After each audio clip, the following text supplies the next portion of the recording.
Welcome to this Workpermit.com information video. I am Jörgen Johansson, and with me here is Mr. Sanwar Ali, our very own consultant, and he is here to answer a few questions about immigration issues that's been occurring all around the globe lately. Welcome, Sanwar. Well, thanks for inviting me today. It's a pleasure to be here. In Australia, the Parliament earlier this month decided that foreign workers no longer have to pay tax on income from outside Australia. Do you think this is a good way to attract foreign workers? Yes, I think that's an excellent idea. Low tax is something that attracts foreign investors, workers. It's going to be beneficial to the Australian economy, I'm sure. So I'm very much in favour of this.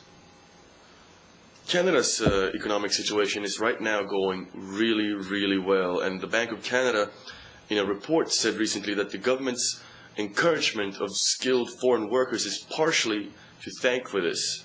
Now, how long do you think this trend will last, and how many more overseas skilled workers could be needed for Canada to maintain this growth? I think that the Canadian economy will continue to do very well for some years.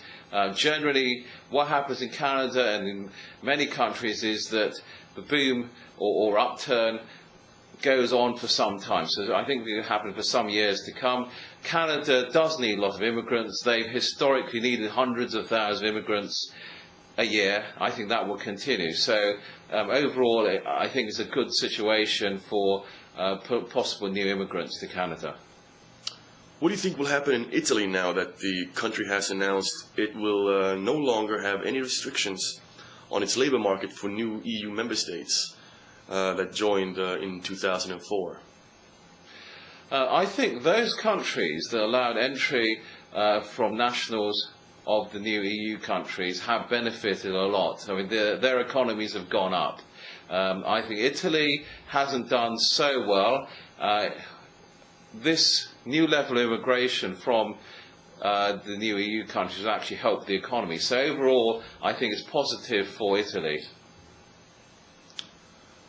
In the early 1990s, when the Soviet Union collapsed and around a dozen new countries appeared on the European map, there was talk of these newcomers, these new emerging countries, becoming the new tiger economies of Europe. Now, why not go to one of those countries or China, which is also booming? I think that really depends on your situation. If you have particular skills, particular language abilities, then it may be a good idea to go to one of these countries. But I think overall, the main English-speaking countries, especially if you are an English speaker, are more worth considering than these countries. The situation may change in future, but unless you perhaps speak Chinese or you speak Russian or one of these languages, probably you'll find greater opportunities in say, in the main English-speaking countries. Having said that, in the United States, for example, Spanish is very important. The United States has a huge Latino population, so both English and Spanish is very important in the US, and that could be a way to get in. And another example is Canada. Canada is a country where both English and French is widely spoken. So if you are fluent in French and ideally English as well, that may be a country worth considering. There's an ongoing debate about whether or not to grant amnesty to illegal immigrants. And in France, recently, the government announced that 6,000 illegal immigrants will be granted residency.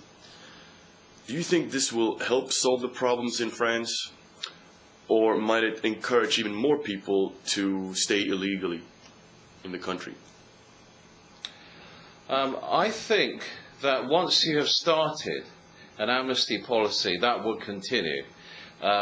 Every few years or so, you're going to have another amnesty. That's what happens around the world. So I think that in the long term, it won't have that much of an effect on illegal immigration. However, I do think that it's best to try and get people into the system. It's not very helpful being in a situation where you have a huge number of illegal immigrants. So overall, I approve of the policy. Whether it will actually reduce illegal immigration long term, I'm not so convinced about that. How do you think the new biometric identity cards will affect migration to and residency in the UK? Well, it's really going to affect people who are already in the UK, say on some sort of work permit or other type of visa. Before you apply, it's not really going to make much difference. Once you're in the UK, you need to obviously apply for extensions. If you've got a biometric system, then the government can check up on you. Obviously, they can find out whether you, or at least it's easier for them to find out whether you've been working where you say you've been working. It's easier for them to find out whether you've committed a criminal offence, whether you've been out of the country longer than you say you've been. All those things the government can check up on much more easily with a biometric system. So, in practice, the main difference for somebody who's an immigrant in the UK is it could be more difficult in many cases to get extensions or gain permanent residence. Do you have any comments you'd like to share with us on Home Secretary John Reid's plans for a crackdown on illegal immigration to the UK? Well, various governments have tried to crack down on illegal immigration. Previous government did, and so far I'm not convinced it's made that much difference. This government has been trying to do this. I will see what happens. I'm not convinced that it's going to, in the long term, make that much difference, but we will see. So, given all these latest developments, where would you say would be the best place in the world to go to, and why? Well, that's a very difficult question to answer. It really depends on your circumstances. I mean, we have a lot of experience of dealing with entry to English-speaking countries. A lot of the English-speaking countries are very much worth going to. UK is very, very popular. Canada, United States. So, all of these countries have perceived benefits for different people.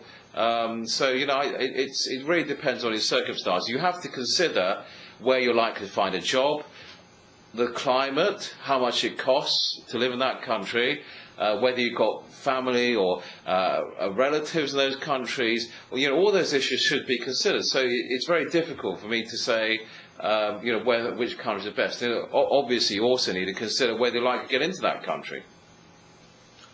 Well, thank you very much, Mr. Sanwar, for your time and your insight in these matters. Well, thank you for inviting me. This has been an information video from Workpermit.com. Thank you for watching. I'm Jürgen Johansson, and for any more information, please feel free to browse our website.